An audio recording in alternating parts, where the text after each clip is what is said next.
Estas férias leve o observador no bolso. Na praia, no campo ou entre viagens, acompanhe toda a atualidade sem limites. Assine com 40€ de desconto e habilite-se a ganhar uma estadia de 2 noites num dos hotéis boutique da Small Portuguese Hotels. Este verão, desligue da rotina, não da informação. Assine em observador.pt. O Observador.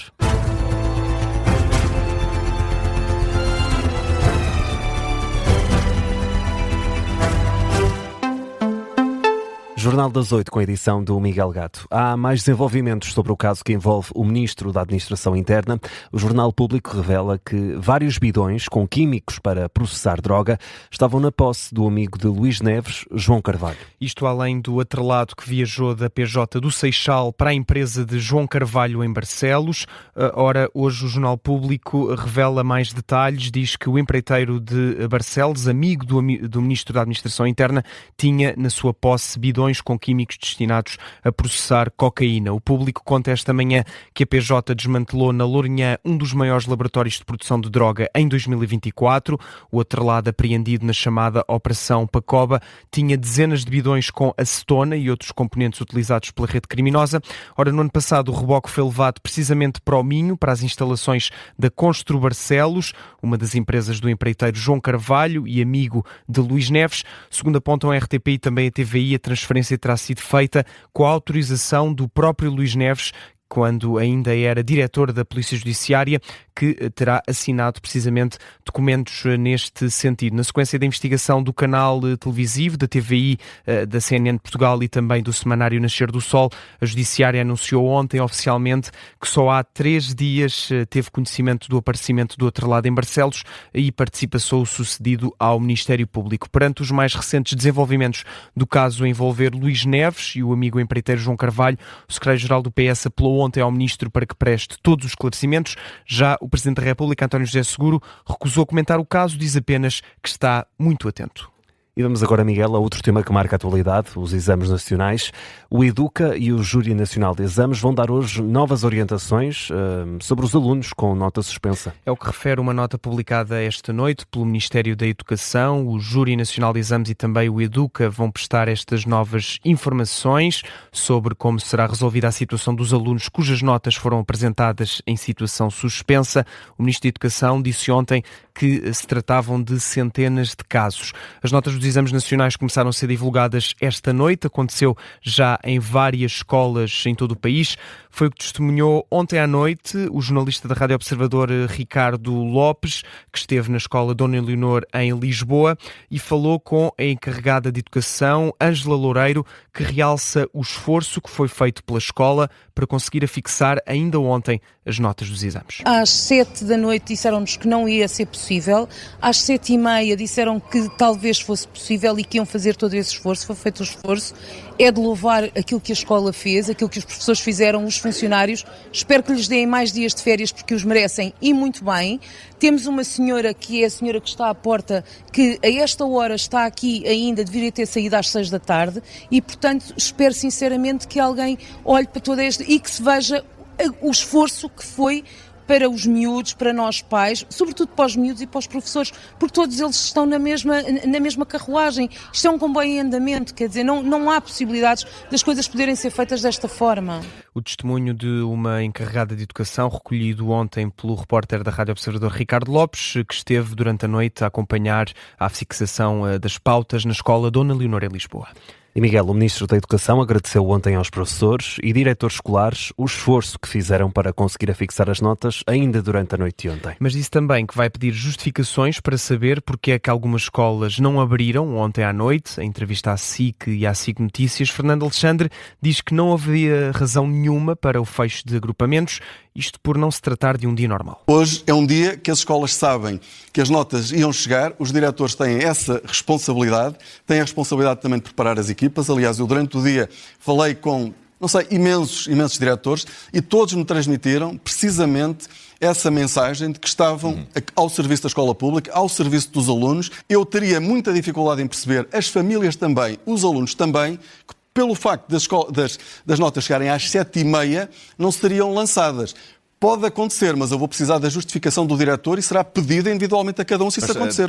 O Ministro da Educação a pedir responsabilidade aos diretores escolares, questionado sobre a permanência no governo depois do pedido de demissão por parte da oposição e também de alguns sindicatos do setor. Fernando Alexandre diz estar de consciência tranquila e remete qualquer decisão sobre a continuidade no Executivo ao Primeiro-Ministro Luís Montenegro. O Presidente da República admite que o processo de avaliação dos exames nacionais não correu bem, mas não adianta consequências políticas. António José Seguro exige apenas uma resolução rápida dos problemas, insiste que nenhum aluno deve ser prejudicado.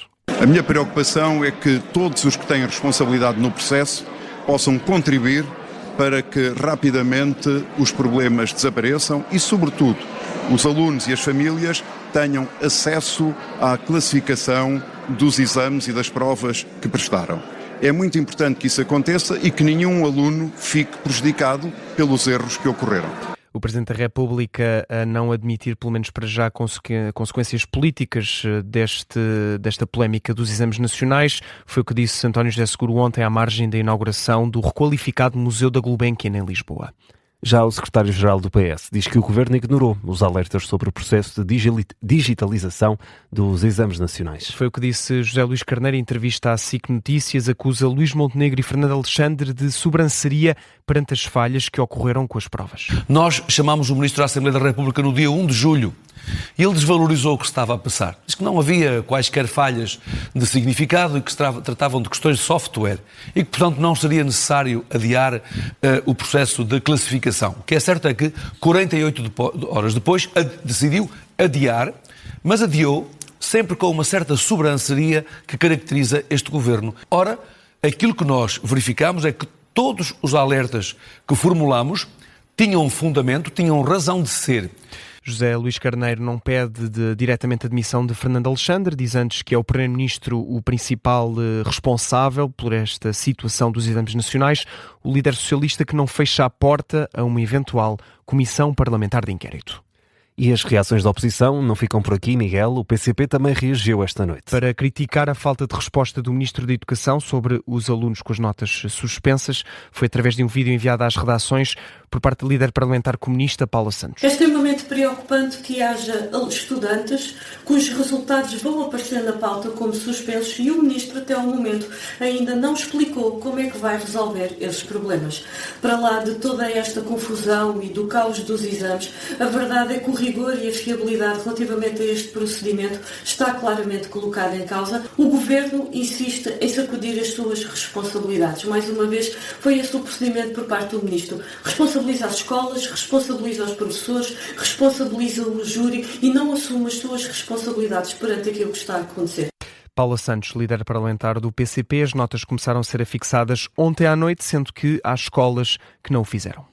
Dezenas de operacionais continuam a combater a fuga de amoníaco que aconteceu esta madrugada no Porto de Leixões, em Matosinhos, e há um ferido a registar, Miguel. São os dados confirmados à Rádio Observador por parte do Comando Subregional de Emergência e Proteção Civil da área metropolitana do Porto. Esta fuga de amoníaco terá ocorrido na sequência de uma explosão num frigorífico, teve origem no sistema de refrigeração de uma fábrica de gelo. Ora, a fuga ainda não está resolvida, está apenas controlada, é o que adianta a Proteção Civil.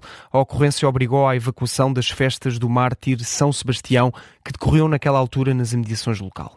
Na atualidade internacional, o Irão ameaça com uma nova escalada no conflito no Médio Oriente, caso os Estados Unidos continuem os ataques contra o país. E os ataques continuam. Esta ameaça de Teherão surgiu depois de as forças norte-americanas terem concluído esta madrugada a 7ª noite consecutiva de bombardeamentos contra o Irão. Em comunicado, o Comando Central dos Estados Unidos diz que atingiu infraestruturas militares, locais de vigilância, entre outros também depósitos subterrâneos de armas e capacidades marítimas. Ora, o exército iraniano, como tem sido habitual esta semana, também retaliou, reivindicou ataques contra instalações militares dos Estados Unidos no Golfo. Entretanto, a agência Reuters avança que o Departamento de Estado norte-americano está a pedir aos cidadãos que reconsiderem as viagens ao Médio Oriente face a uma potencial escalada imprevista na região. É o que se lê neste comunicado de Washington, citado pela Reuters. Entretanto, fim de semana decisivo para um Mundial de Futebol. Hoje joga-se o jogo que define o terceiro lugar da competição. É o duelo, João, entre Inglaterra e França, os derrotados nas meias finais. É hoje às 10 da noite, hora de Lisboa. Já a grande final do Campeonato do Mundo é amanhã às 8 da noite, entre Espanha e Argentina. E vamos falar melhor sobre isso depois das 10 no Diário do Mundial, contigo, Miguel Gato. E contigo também, João. Até já, até às 8h30.